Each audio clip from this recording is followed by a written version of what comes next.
अमेरिकी एस्ट्रोनॉट्स पिछले 10 साल से अमेरिकी धरती से नहीं उड़े, अंतरिक्ष में नहीं गए हैं। अब ये सब बदलने वाला है। मैं मानता हूं कि अमेरिका एक्सप्लोरर्स का देश है। ये एक ऐसी बात है जो हमारे साइकी में शामिल हो चुकी है। ये एक प्रयोग है जिसका मकसद ये देखना है कि क्या स्पेसएक्स जैसी एक इनोवेटिव प्राइवेट कंपनी नासा के एस्ट्रोनॉट्स को अंतरिक्ष में ले जाकर अंतरिक्ष की खोज को एक नई दिशा दे सकती है। ये बड़े सम्मान की बात है कि हम न सिर्फ नासा बल्कि स्पेसएक्स को भी स्पेस एक्सप्लोरेशन की इस नई पहल में रिप्रेजेंट कर रहे हैं। लोगों को इस तरह से लॉन्च करना बड़ी ही डरावनी बात है और खतरा हमेशा होता है। कई बार चीजें नष्ट भी हो जाती हैं। यह आसान काम नहीं है। हम अपने बेटे को कैसे समझा सकते हैं कि हम जो काम कर रहे हैं उसमें खतरा तो है। अंतरिक्ष यात्रा का दूसरा सुनहरा दौर अब शुरू हो रहा है।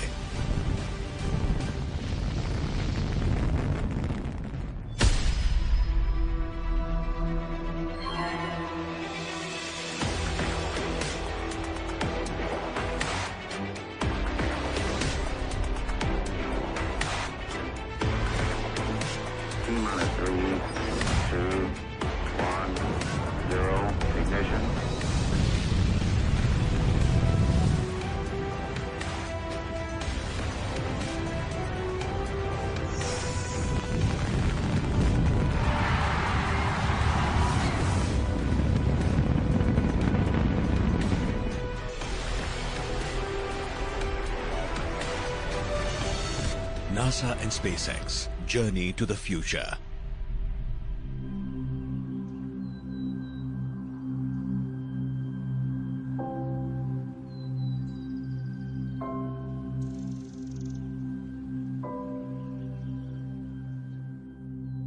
हम 1969 में चांद पर पहुंच गए थे।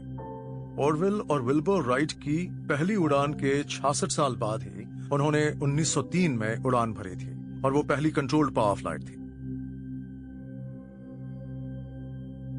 सिर्फ 66 साल बाद हम चांद पर पहुंचे, जो बहुत बड़ी बात थी।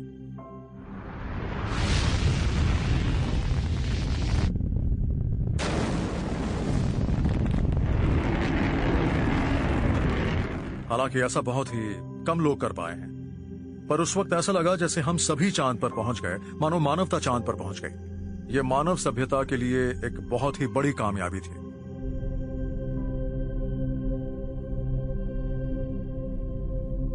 पर यह भी है कि चांद पर उस पहली लैंडिंग को 51 साल हो गए हैं और उसके बाद आज तक कोई चांद पर नहीं पहुंच पाया। अपोलो युग कामयाबी के साथ खत्म हुआ और नासा को अब अपने नए प्रोग्राम से भविष्य में काफी उम्मीदें थीं, यानी स्पेस शटल से।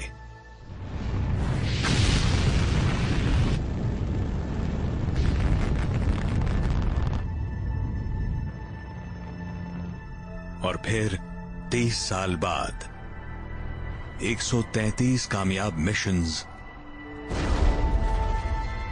और 2 भयानक हादसों के बाद जाहिर है कोई बड़ी खराबी थी।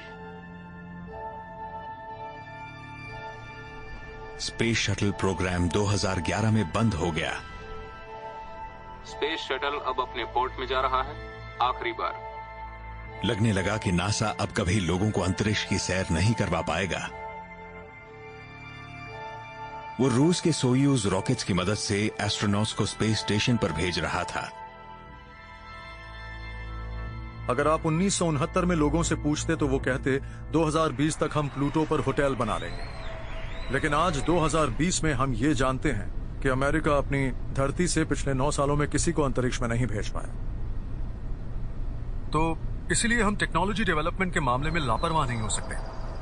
हमें इनोवेशन पर ज्यादा ध्यान देना ही पड़ेगा, हर वक्त।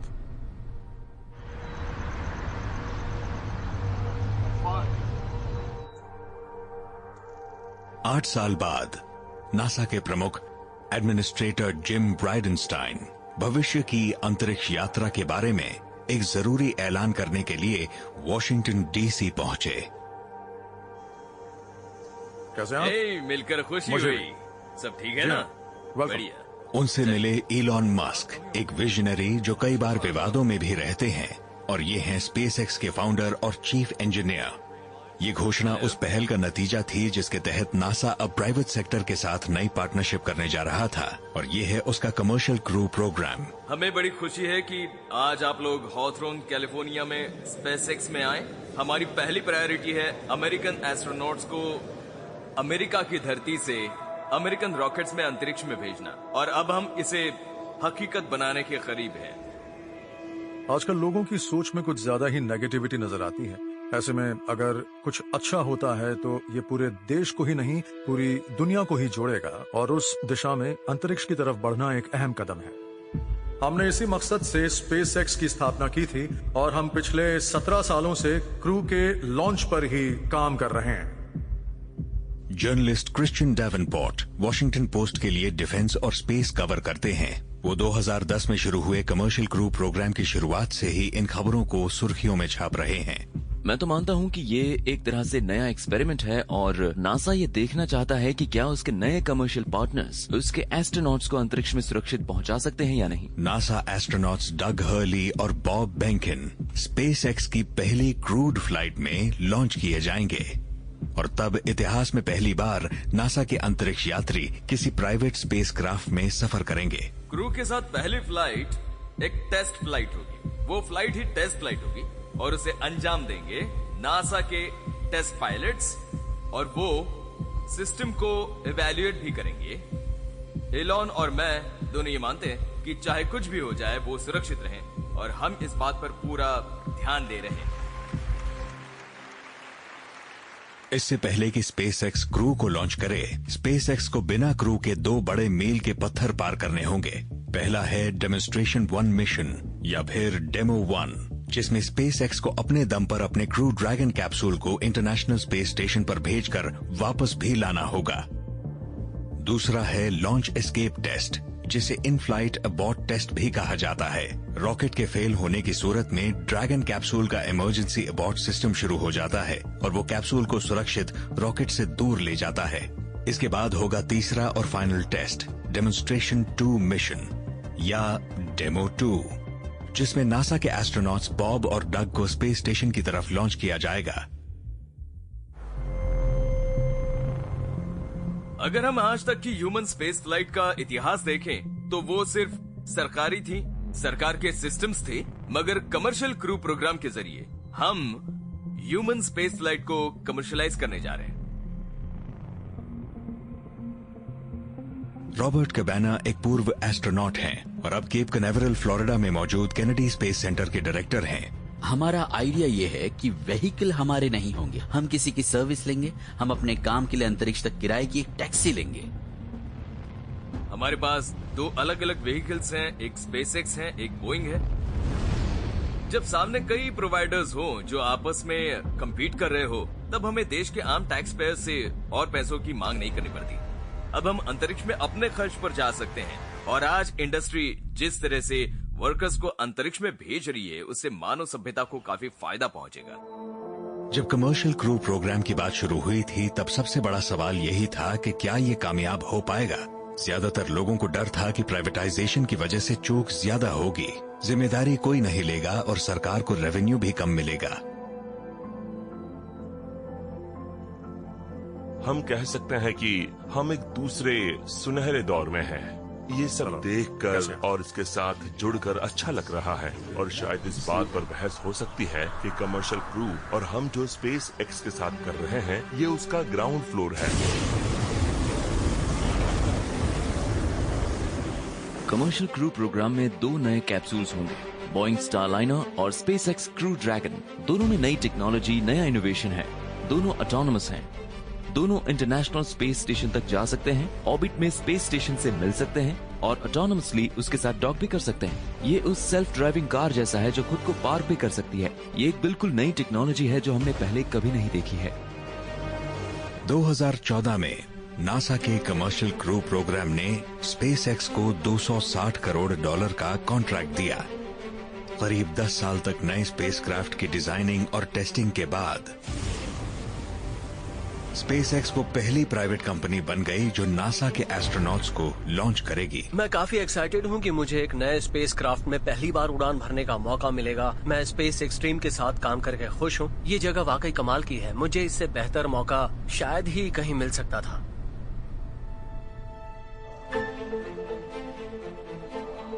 स्पेसएक्स एक बड़ी ही एम्बिशियस कंपनी है जिसकी शुरुआत 2002 में टेक एंटरप्रेन्योर इलॉन मस्क ने मार्स को कॉलोनाइज करने के मकसद से की थी।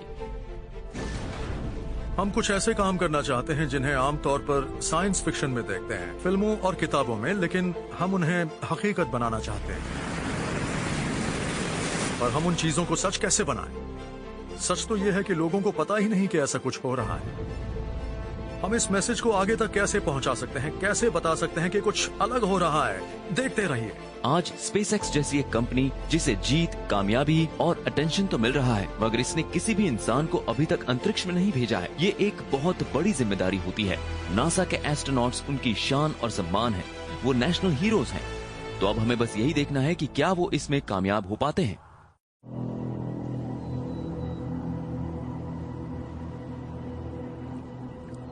आज के लॉन्च के साथ क्रू ड्रैगन डेमो 1 मिशन की शुरुआत होगी। ये स्पेसएक्स के लिए अभी तक का सबसे चैलेंजिंग माइलस्टोन है। इंटरनेशनल स्पेस स्टेशन तक 5 दिन का अनक्रूड सफर और फिर वहां से वापसी। इससे पहले कि बोइंग और स्पेसएक्स उनके एस्ट्रोनॉट्स को ले जाएं, इन कंपनीज को पहले एक फ्लाइट टेस्ट करना होगा जिसमें स्पेसक्राफ्ट के अंदर क्रू नहीं होता है। इससे ये साबित हो जाएगा कि ये कंपनीज अपने कैप्सूल्स को स्पेस स्टेशन तक भेजकर वहां से सुरक्षित वापस भी आ सकती हैं।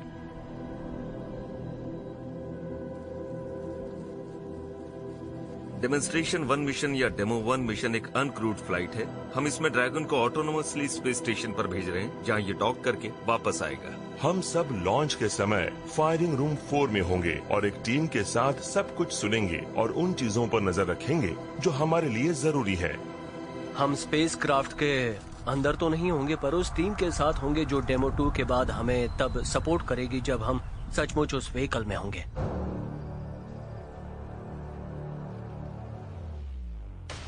ये स्पेसएक्स के नए क्रू ड्रैगन कैप्सूल की पहली फ्लाइट है जो एक दिन अंतरिक्ष यात्रियों को लेकर जाएगा।